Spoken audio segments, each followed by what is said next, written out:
వికాస్ ఆ కోయిదరు ఎందుకు నవ్వుతున్నాడో, వాడు అలా నవ్వుతుంటే నాకేదో భయంగా ఉంది. రేణు ప్లీజ్ ఇలాంటి సెంటిమెంట్స్ అస్సలు పట్టించుకోవద్దు. లేకపోతే నేను అమృతను పెళ్లి చేసుకోవడం ఏంటి, మీ ఇద్దరికి ఒకే మొగుడు రావడం ఏంటి? చీచి, ఆ మాట వింటుంటేనే నాకు ఒళ్ళంతా కంపరంగా ఉంది తెలుసా. ఇలాంటి చెత్త జాతకం చెప్పించుకున్నానని ఇన్ని రోజులు నాకు ఎందుకు చెప్పలేదు? సందర్భం రాలేదు, చెప్పలేదు. అయినా నా భర్తని ఇంకో ఆడదాంతో పంచుకొనిస్తానా? అలాంటి సందర్భమే వస్తే ముందు నిన్ను చంపి ఆ తర్వాత నేను చేస్తాను. ఏ డోంట్ బి ఎమోషనల్. కూల్. ఆ కోయిదరు చెప్పింది తప్పని ప్రూవ్ అయిపోయింది కదా. కూల్. ఓకే. పిచ్చి కూన, నీకు అమృతకి ఒకే మొగుడొస్తాడని నేను చెప్పింది నిజం. అమ్మ నా నోట పలికించిన మాటలు నిజమయ్యాయి. మనువంటే 3 ముళ్ళు 7 అడుగులే కాదు, 2 వ్యక్తులు శారీరక కలయిక కూడా మనువు కిందకే వస్తుంది.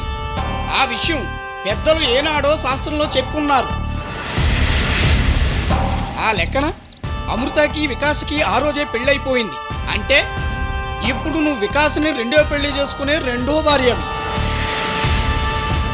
ఆ విధంగా మీ ఇద్దరికి వికాస్ ఒకే మొగుడయ్యాడు. నా నోట అమ్మ పలికించిన పలుకులు నిజమయ్యాయి. కుర్రో కుర్రు కుర్రు.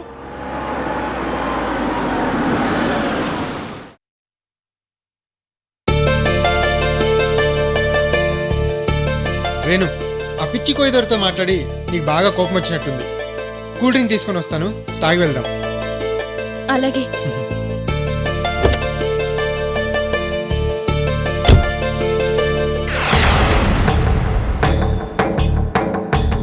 హలో, ఏం కావాలండి? 2 హ్యాపీ ఇవ్వరా? అలాగే.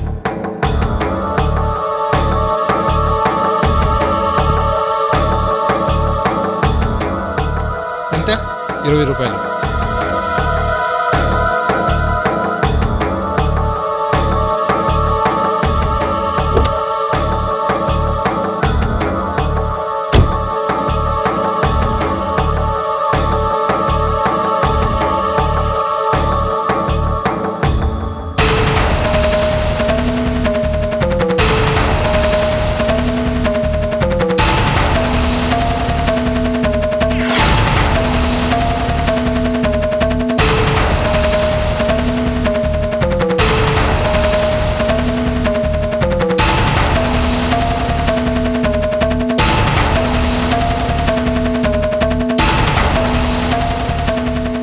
ఎవరి అమ్మాయి వికాస్ బాబుతో అంత క్లోజ్గా ఉంది?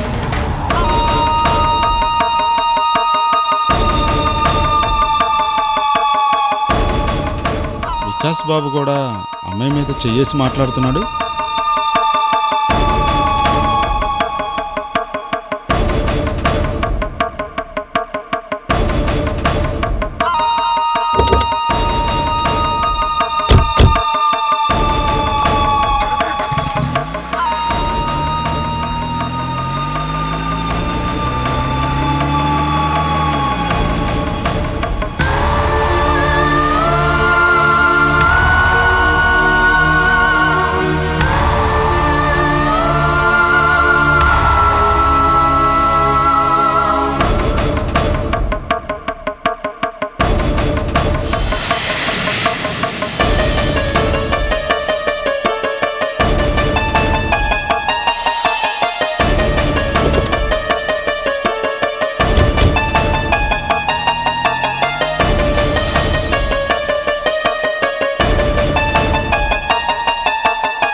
ఏమండి, మంచినీళ్ళు.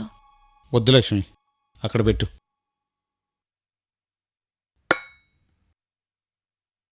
ఏంటండి అలా ఉన్నారేంటి? ఏం లేదు లక్ష్మి.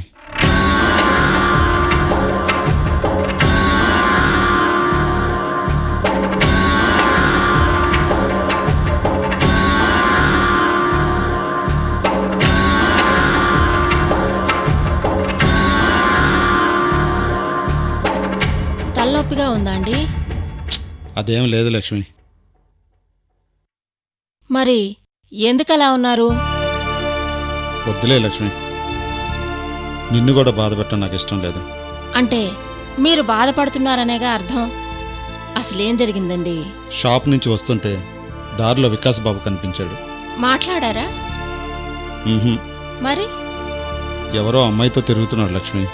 ఏంటండి మీరు చెప్పేది? ఎవరు అమ్మాయి?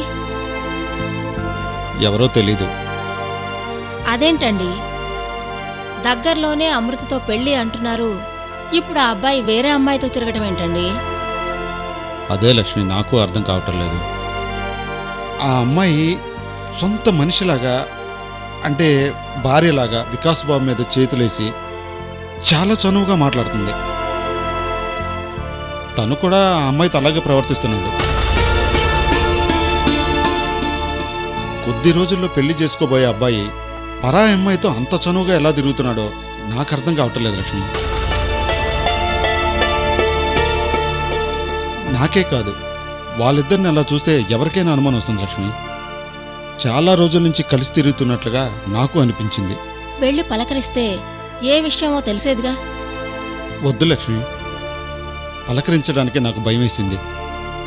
అసలు వాళ్ళిద్దరిని అలా చూడడానికి నేను చాలా ఇబ్బంది పడ్డాను. మీరెళ్ళి ఆ అమ్మాయి గురించి గట్టిగా అడిగి కనుక్కుంటే మన అనుమానం తీరేదిగా. ఏంటి లక్ష్మి, అమృత విషయం అనేసరికి అలా మాట్లాడతావు? అసలు దానికి మనకి సంబంధం లేనప్పుడు ఇటువంటి విషయాలు మనకి దేనికి? సంబంధం లేదంటూనే మనసులో బాధపడుతూ పైకి బుకాయిస్తూ ఉంటారు. అక్కడే వికాస్ బాబుతో మాట్లాడితే సరిపోయేది. మాట్లాడకపోతే ఎలా తెలుస్తుందండి? ఏం మాట్లాడాలి లక్ష్మి? సిటీలో ఇవన్నీ మామూలే కదా అని సర్దుకుపోతే సరిపోతుంది. అంతకంటే ఏం చేయగలం? ఎంత సిటీ అయితే మాత్రం పరాయి ఆడపిల్లతో తిరగడం తప్పే కదండి. ఆ రోజు మన షాపుకొచ్చి అమృత నా కాబోయే భార్య, మీ మాట ప్రకారం పెళ్లి చేసుకుంటున్నాను అని చెప్పాడు కదండి. నా కాబోయే భార్య డిగ్రీ వరకు చదువుకుంది, చదువులో సరస్వతి, కాలేజీ ఫస్ట్ వచ్చింది అని అమృత గురించి మన దగ్గర ఎంతో గర్వంగా గొప్పగా చెప్పుకొచ్చాడు. ఇంతలో ఇలా కనిపించాడు అంటున్నారు. నమ్మలేకపోతున్నానండి. చూసి చూడనట్టుగా వచ్చేద్దాం అనుకున్నాను. నా వల్ల కాలేదు లక్ష్మి. మనసంతా అదోలాగా అయిపోయింది. నువ్వు నమ్మవు గానీ తెలియని కోపం వచ్చేసింది. అమృతను మనం ఎంత కాదనుకున్నా ఆ అబ్బాయి మన అల్లుడే కదండి. అందుకే మీరు తట్టుకోలేకపోయి ఉంటారు. అవును, ఎందుకో తెలియని బాధగా ఉంది లక్ష్మి.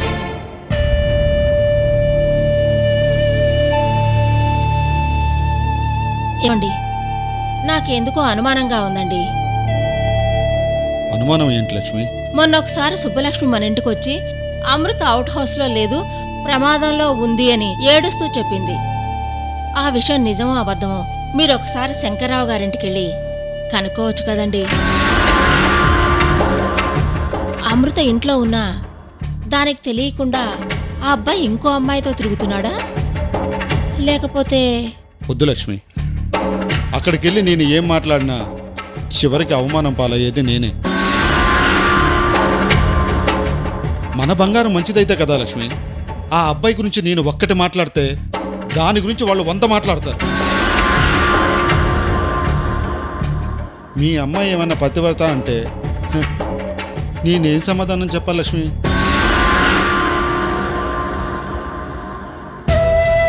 కొద్ది రోజులు సాగర్ దగ్గర సంసారం చేసింది. బ్రోతల హౌస్లో ఉంటే పోలీసులు పట్టుకొని కోర్టుకు తీసుకెళ్లారు. ఎక్కడెక్కడో తిరిగింది. ఇంత చరిత్ర ఉన్న మీ అమ్మాయిని మా ఇంటి కోడలుగా చేసుకుంటుంటే మా అబ్బాయి మీదే నిందలు వేస్తారా అంటే నేనేం సమాధానం చెప్పాలి లక్ష్మి? అవునండి, నిజమే. ఒక పద్ధతిగా ఇద్దరి వైపు పెద్దలు కుదిర్చిన సంబంధం అయితే వెళ్ళి అడగగలం గాని దాని విషయంలో మనం ఏమీ చెయ్యలేని పరిస్థితి అండి. ఏ జన్మలో ఏం పాపం చేసుకున్నామో అది మన కడుపును పుట్టింది. లేకపోతే దాని తలరాత అంతే, దాని జీవితం ఇంతే అని సరిపెట్టుకోవడం తప్ప మనం ఏం చేయలేం లక్ష్మి. ఏంటండి ఇది? దాని మీద ఎన్నో ఆశలు పెట్టుకున్నాం, చివరికి దాని బతుకు ఇలా తయారైంది. ఎలాగోలా కష్టాలు పడి నందినికి పెళ్లి చేశాం. అది ఒక ఇంటికి కోడలై హాయిగా సంసారం చేసుకుంటోంది. అమృతను మనం ఇంటి నుంచి బయటకు పంపించాక అది ఎన్ని కష్టాలు పడిందో ఏమో, తప్పు చేసిందో లేదో, దాని మానాన అది బతకకుండా మనల్ని కూడా బాధ పెడుతూ వచ్చింది. సరే, ఆ సాగర్ని పెళ్లి చేసుకుందిలే అనుకుంటే ఇంతలో వికాస్ బాబు దాని జీవితం పాడు చేశాడు అన్నారు. ఆ అబ్బాయి తప్పు తెలుసుకుని పెళ్లి చేసుకుంటున్నాళ్లే అనుకుంటుంటే మళ్ళీ ఇలా జరుగుతోంది. ఏంటండి ఇది? దాని జీవితం ఎప్పుడండి బాగుపడేది? వద్దు లక్ష్మి, ఇలాంటి కూతురు ఏ తల్లిదండ్రులకి పుట్టకూడదు. ఒకవేళ పుట్టినా ఇలాంటి పరిస్థితులు ఏ తండ్రి కూతురికి రాకూడదు. రాకూడదు లక్ష్మి, రాకూడదు.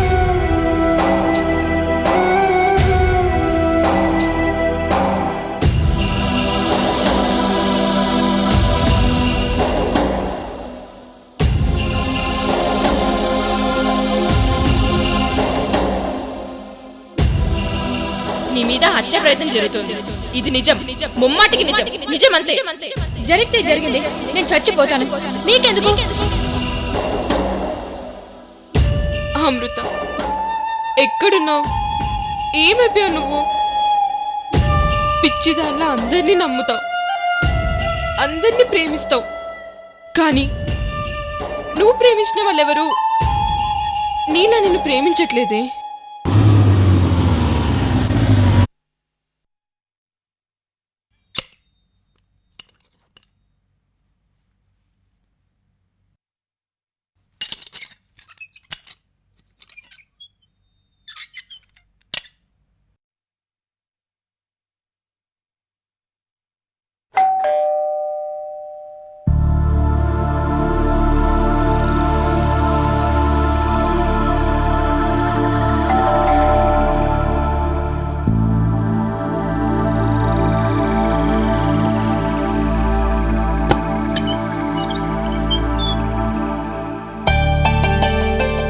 వెంగి, అక్కడే నిలబడిపోయావే, రా లోపలికి. సుబ్బు, ఇంట్లో మీ అన్నయ్య వదిన లేరా? అన్నయ్య ఆఫీస్కి వెళ్ళాడు, వదిన షాప్కి వెళ్ళింది. సుబ్బు, ఏంటి అంత డల్గా ఉన్నావు? ఏం లేదు వెంగి, 3 రోజుల నుంచి హాయి లేదు బాయి లేదు. నువ్వు కనిపించబోయేసరికి ఏమైందోనని టెన్షన్తో ఇంటికి వచ్చాను. అన్నయ్య ఇంట్లోంచి బయటికి వెళ్ళొద్దని వార్నింగ్ ఇచ్చాడు, అందుకే రాలేదు. ఏమైంది?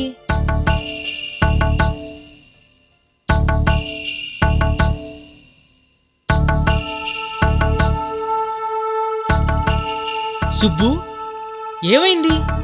వెంగి, అమృత. అమృత? అమృతకేమైంది? అమృత కనిపించట్లేదు వెంగి, అమృతని ఎవరో చంపేశారు.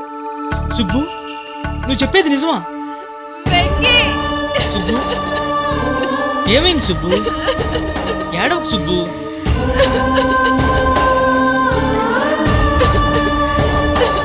సుబ్బు, ప్లీజ్ సుబ్బు.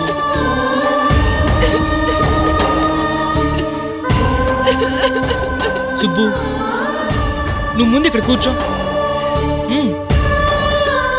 కూర్చోనుండు.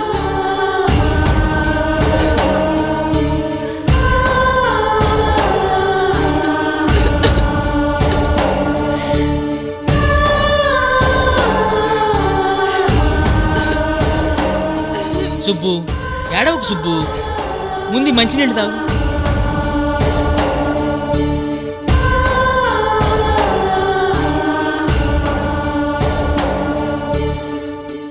ఇప్పుడు చెప్పు, అసలేం జరిగింది?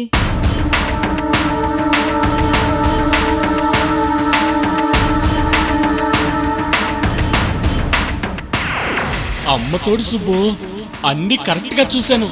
ఆ వికాస్ రేణుక ఒకరినొకరు భార్యాభర్తల్లా రాసుకు పూసుకు తిరుగుతున్నారు.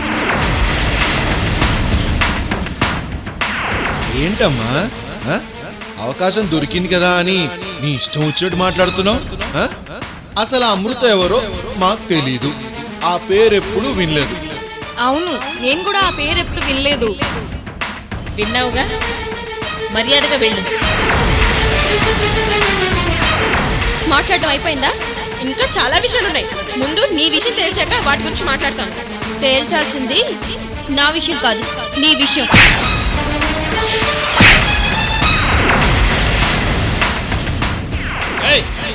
మాట్లాడింది చాలు, పో బయటికి.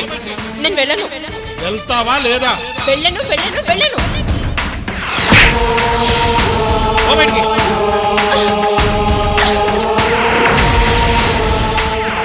సారీ సుబ్బలక్ష్మి, నాకేమో టైం లేదు, నువ్వేమో నన్ను వదలట్లేదు, అందుకే అబద్ధం చెప్పాను.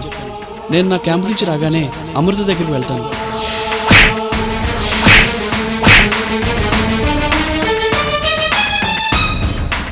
అమృతకు అన్యాయం జరిగితే నీకెందుకు, చచ్చిపోతే నీకెందుకు? ఏ వెంగయ్య, వీళ్ళందరికీ నేను పిచ్చిదనిలా కనిపిస్తున్నానా? అమృత గురించి నిజం చెప్తే వీళ్ళు ఎందుకు నమ్మట్లేదు? పైగా పిచ్చిది, తింగర్ పుచ్చిదని అందరు నన్నే కొడుతుంటే నాకెంత బాధగా ఉందో తెలుసా?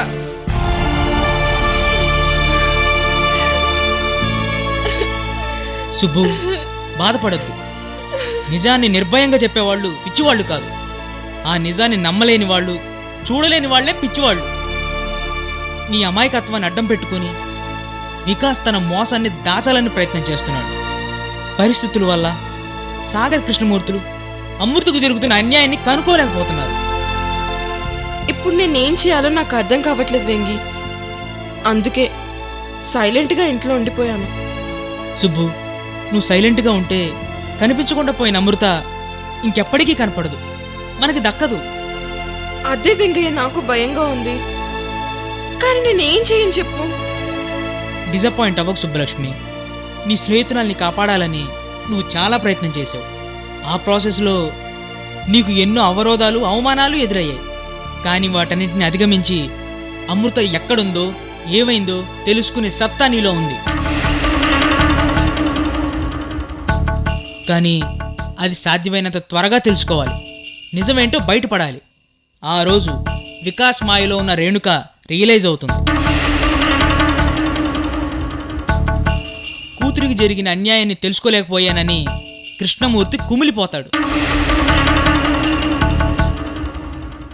వికాస్ చేసిన మోసాన్ని తెలుసుకోలేకపోయానని సాగర్ బాధపడతాడు. వీళ్ళంతా రియలైజ్ అయితే ఏం లాభం వెంగయ్య? కానీ అమృత జీవితాన్ని నిలబెట్టలేకపోయాం కదా. సుబ్బు, అమృతకి ఏమీ కాకూడదని మనం ఆ దేవుణ్ణి కోరుకుందాం.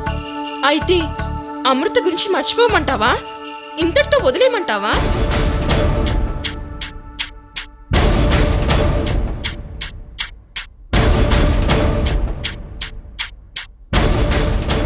సుబ్బు, మనం ఇప్పుడు ఆలోచించాల్సింది అసలు అమృత హఠాత్తుగా కనిపించకుండా ఎక్కడికి వెళ్ళింది అని.